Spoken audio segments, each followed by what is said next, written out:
안녕하세요, 대표님. 안녕하세요, 김원준 총수님. 네. 이 장관, 비서실장, 원내대표, 비대위원장 안 해보신 게 없는데, 당대표를 처음으로, 드디어, 사람들은 당대표 처음이라고 잘 모릅니다. 당대표 처음으로 하신 거 진짜 축하드립니다. 감사합니다. 오랫동안 당대표 하시고 싶었다고 들었는데. 자. 그렇죠. 예. 제가 2번 도전했다가, 친노들한테 얻어맞아가지고. 친구들에게. 우리 김원준 총수는 친노하고 가깝잖아요. 제가 그렇다고 당대표 되신 걸 막은 건 아닙니다. 네. 아, 그렇죠. 네, 본인의 실력이 부족해 안 되신 겁니다. 저를 지원하시지, 뭐. 자, 반기문 전 총장 얘기를 이제 아무래도 처음 해야 될 것 같은데요. 예전에는 반기문 전 총장에 대해서 비교적 호의적으로 평가를 하셨지 않습니까? 그렇습니다. 반기문 총장 측에서 네. 2년 반 전부터 저에게 꾸준하게 연락해왔고 한두 달 전에는 심지어 DJP 연합을 제안하는 등 어떠한 경우에도 새누리당, 민주당에는 가지 않고 있다 하면서 국민의당을 놓고 했기 때문에 저도 호감을 가지고 주시를 했습니다. 그 노크를 한 당사자가 누군가요? 그건 제가 좀 말씀드리기는 혹시 김숙 전 의원 대사인가요? 아닙니다. 본인이 직접 하지는 않으셨을 거고. 어쨌든 그쪽 측에서 누군가 사람을 보내서 그런 의사타진을 하셨다는. 네, 제가 굉장히 신뢰할 만한 분이에요. 그렇군요. 네. 그런데 이제 셔틀을 내렸다고 표현하신 이유는 뭡니까? 하다못해 기초의원을 나오더라도 자기가 무엇을 어떻게 하겠다 하는 비전을 제시하잖아요. 네. 그런데 일국의 대통령을 하시겠다고 한 분이 귀국 초 전혀 그러한 메시지는 없고, 두 번째는 실패한 세력들과 함께 다니면서 행동을 하고, 세 번째는 여러 곳을 방문해서 나오는 말씀이 박근혜의 뒤를 잇겠다 하는 것으로 저는 판단을 했고, 더욱이 최근의 1년의 접촉 인사들을 보면은 말씀으로는 빅텐트론을 주장하지만은 사실상으로는 박근혜, 이명박 정권의 분들과 함께 새로운 보수 세력의 집결을 위해서 노력하는 것으로 판단했습니다. 그건 이제 공식적인 답변이시고, 그 말도 이제 이해는 가는데, 이제 안 온다고 했나요, 국민의당에? 그런 것은 아닙니다. 아니면 연락이 좀 뜸해지셨나요? 아니요, 귀국해서 저하고 전화를 통화했고, 예. 한번 만나자고 해서 그렇게 하기로 했는데, 아직까지 연락은 없습니다. 그리고 제가 분명하게 그렇게 움직이고 있는 이런 것을 보면은 우리 국민의당의 정체성과 이념이 맞지 않는 것 같다. 그래서 우리는 거의 문을 닫아간다. 라고 하니까 아마 그쪽에서도 여러 가지를 생각했겠지만은 언론을 통해서는 계속 저하고도 회동한다. 이런 것으로 나오고 있습니다. 이미 만났다고 하던데요. 안 만났습니다. 만났는데 안 만났다고 하시는 거 아니에요? 귀신이 걸어가면은 발자국이 안 남습니다. 사람이 걸어가면 발자국이 남습니다. 대표님 만나고 나서 안 만났다고 잘 하시잖아요, 원래. 김어준 총수처럼 그렇게 거짓말하지 않습니다. 그러면 그건 믿기로 하고요. 아니, 요즘은요. 네. 진짜 과거 정치하고 다릅니다. 알파고 국민인데 우리가 사실을 말씀드리지 않으면은 금세 모든 것이 신용불량자가 되는 거죠. 네. 알겠습니다. 근데 정체성 멀다고 하셨는데 그 정체성 얘기하시면 전에도 김무성 전 대표와도 이제 연대 얘기를 하셨으니까 정체성만은 아니지 않습니까? 김무성 대표하고 연대 얘기는 하지 않았습니다. 김무성 대표하고도 개인적으로 가깝고 같이 원내대표 파트너로서 해보면은 훌륭한 정치인이면은 분명하지만은 김무성 대표는 거의 극우 보수에 가까운 그러한 이념을 가지고 있고 저는 비교적 진보 개혁적이기 때문에 여러 가지 이념으로 안 맞죠. 예, 그래도 친하게 그래서 지내셨는데. 연대한다 이런 얘기는 하지 않았습니다. 뭐 정치적 파트너로는 훌륭하게 인정합니다. 정치적 파트너이기만 하지 연대는 안 된다? 네, 그렇습니다. 근데 이제 국민의당 그 이야기를 이제 고지고대로 제가 다 받아들이고 이미 지나간 일이기 때문에 제가 그걸로 다툴 생각은 없고 근데 국민의당이 그렇게 넉넉한 집안 형편이 지금 아니지 않습니까? 반기문 전 총장이 합류해주면 좋은 거 아닌가요? 넉넉한 집안 형편이 아니건 기건 그것은 문제가 아니죠. 왜냐하면 예. 그렇게 했다가는 더 넉넉해지지 않을 수가 있어요. 지난 탄핵 정국에서 크게 곤욕을 치료. 그렇게 민주당의 문재인 대표처럼 예. 대통령이 되기 위해서 수단과 방법을 가리지 않고 하는 것은 우리는 지향합니다. 그렇군요. 문재인 전 대표의 입장을 제가 대변할 이유는 없기 때문에 그거는 문재인 전 대표한테 물어보기로 하고요. 예. 수단과 방법을 가리지 않는 예를 하나만 들어봐 주시죠, 그러면. 어제 전남에 가서 예. 대북 송금 특검에 대해서 어떤 분이 질문을 했나 봐요. 그러니까 대북 송금 특검은 검찰이 수사하느냐, 특검이 수사하느냐, 선택의 문제였다라고 하는 것은 굉장히 잘못된 겁니다. 심지어 민주당 대표인 정대철, 사무총장인 이상수, 노무현 대통령의 정치적 스승이라고 하는 김원기, 이런 분들이 전부 청와대에 가서 노무현 대통령께 어떠한 경우에도 대북송금 특검을 해서는 안 된다고 반대했지만은 국무회의에서 오직 허성관 장관 한 사람 찬성했습니다. 그러나 노무현 대통령과 문재인 수석이 강행을 했는데 그것을 두고 그렇게 변명을 해서는 안 되죠. 그리고 제가 문재인 대표께 대북송금 특검에 대한 분명한 입장과 사과를 해라 이렇게 했더니 김대중 대통령께서 사과했다. 김대중 대통령께서 용서했다. 이렇게 말씀하셔서 그런 적 없다 했더니 노무현 대통령 서거 당시 김대중 대통령께서 내 몸의 절반이 무너져 내려갔다. 이 표현에 그게 들어가 있다는 거예요.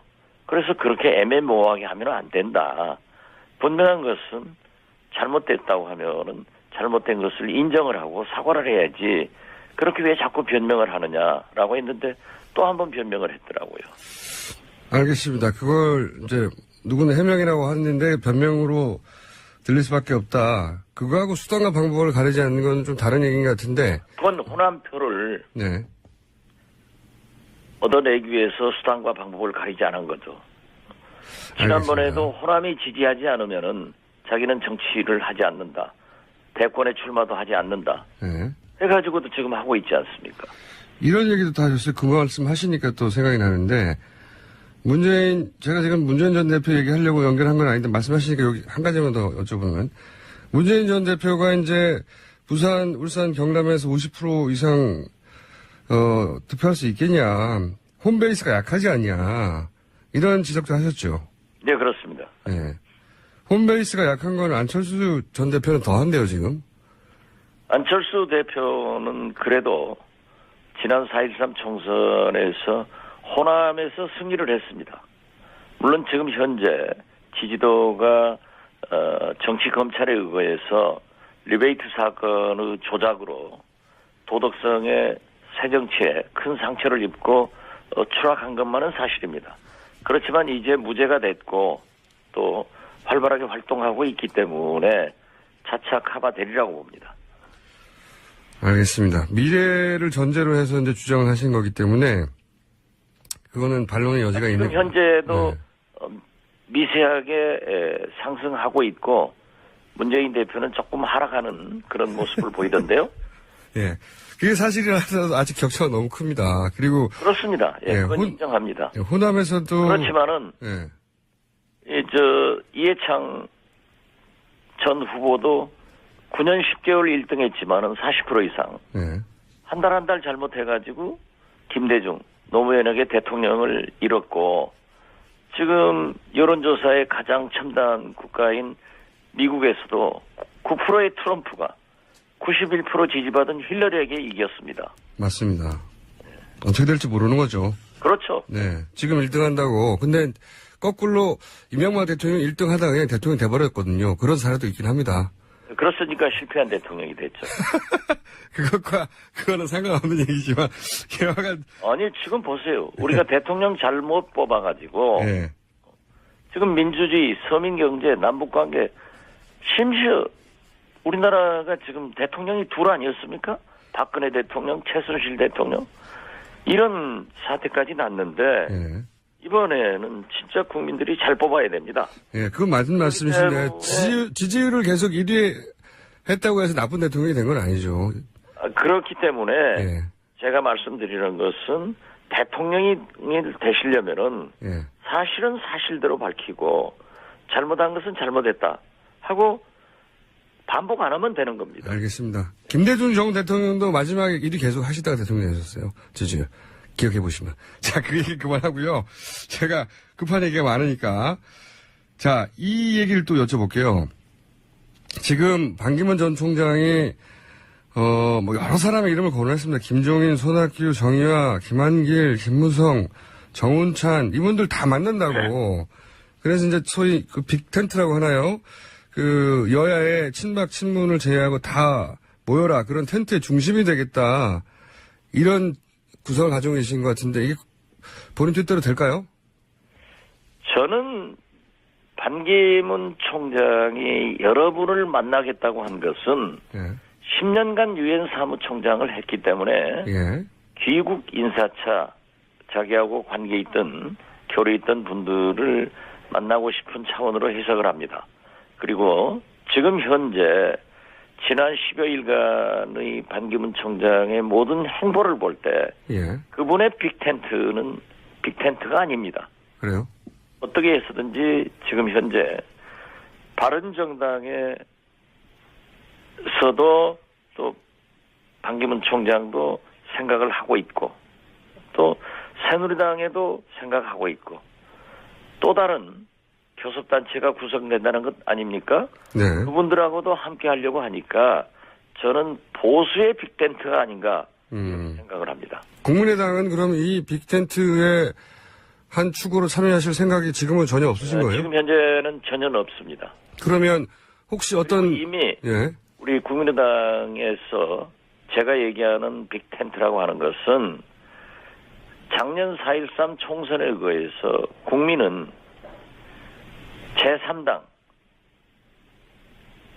제3지대는 국민의당이다 하고 정해줬기 때문에 우리는 그 국민의당 내부에서 우리 국민의당의 정체성을 인정하고 함께 하겠다고 하면은 그 텐트 안에서 같이 공정한 룰에 의해서 경선으로 대통령 후보를 선출하자 하는 것을 의미하는데 어떠한 경우에도 그것은 우리와 정체성이 맞아야 하고 우리 국민의당의 텐트 안으로 들어오는 조건입니다. 그러면 반기문 전 총장이 중심이 된 빅텐트는 우리는 인정할 수 없고 혹은 참여할 수 없고 국민의당이 중심이 된 뭐 단어는 같지만 좀 다른 국민의당이 중심이 된 제3지대 빅텐트만이 가능하다 이런 거죠? 네, 저희는 그렇게 보고 있습니다. 그래서 반기문 총장이 구상하는 빅텐트에는 우리는 해당되지 않는다 하는 것을 분명히 말씀드립니다. 어떤 경우에도 그렇습니까? 앞으로? 대선에 네, 어떤 경우에도 그렇습니다. 지금 현재 반기문 총장이 모든 것을 다 드러내고 있지 않습니까? 심지어 어제 새누리당 친박 가까운 의원들 10여 명 만나가지고 나는 여러분들과 함께 일하겠다. 그러면 그것은 박근혜 대통령의 이념과 함께 하겠다는 것을 의미하는 것 아니겠어요? 그러한 것을 듣고 우리가 어떻게 같이 하겠습니까? 근데 이제 합당이나 이런 건 아니어도 예를 들어서 반기문 전 총장이 본인 세력을 만들고 그리고 결국 뭐 그 바른정당에 들어가고 혹은 뭐 합치고 그 세력과 그런 다음에 이제 뭐 이쪽 민주당 쪽에서 문재인 후보가 되든 혹은 뭐 다른 후보가 되든 민주당 후보 민주당은 뭐 문재인 후보가 되는 거 돼 있죠, 뭐 확실하죠. 지금 민주당에 누가 들어가겠다는 사람이 없잖아요. 거기는 이미 후보가 많으니까요. 예.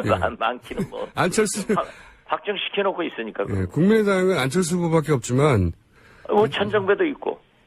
천정배 후보가 지출이 안 나지 않습니까? 자, 그 얘기 전에 어떤 경우에도 그러면 국민의당은 합당은 안 하지만 후보를 단일화하자거나 또는 뭐 개헌을 고리로 해서 당신은 대통령, 당신은 뭐 총리 이런 식의 조합 이런 것도 불가능합니까? 지금 현재 그러한 정체성이 맞지 않으면 불가능합니다. 앞으로 그렇기 때문에 우리 안철수 대표나 우리 국민의당에서는 결선 투표제를 제안해 놓은 거예요. 그럼 전략은 2위를 한 다음에 결선에서 문재인을 꺾는다 이런 전략인 거죠?